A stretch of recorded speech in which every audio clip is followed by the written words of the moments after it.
Grimm's daughter removed the wireless headset she had been using to monitor the radio channel, stepping back from the bank of surveillance monitors inside the rear of the unmarked Renault truck.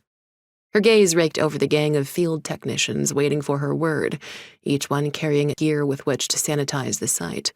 None of them would move without her order. Grimm, as most of her colleagues knew her, instilled that sort of obedience in her subordinates. Firm, no-nonsense, and pragmatic, the tall, henna-haired woman's official title was Technical Operations Officer, a deliberately vague euphemism that could cover a multitude of clandestine works. In the real world, that translated into mission command for one of the best-kept secrets on the planet, Fourth Echelon, a covert anti-terror and counterintelligence unit that lived in the deep black. "I want this location cleaned up inside of 15 minutes, Grimm told the techs. "Move!" The team, each one dressed in deliberately nondescript street clothing, scrambled to obey.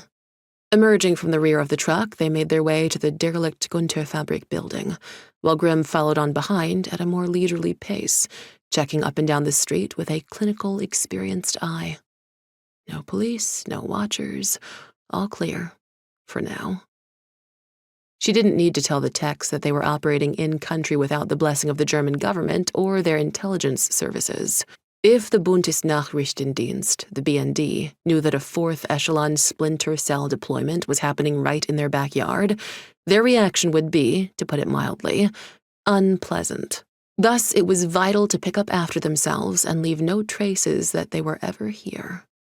The Splinter Cells were shadows, the knife in the dark that no one saw coming. That's practically the 4E motto, Grimm thought with a rare smile. This hunt and trap mission was part evaluation, part live fire exercise. The added wrinkle of working in a non-permissive environment was one more test for Grimm's latest batch of recruits from the farm, the training facility for the Central Intelligence Agency and other elements of America's covert apparatus. Gator, Lynx, and Buzzard were the only 3 potentials who had made the cut for Fourth Echelon's punishing training regimen, and all 3 were potentially looking at a failing grade.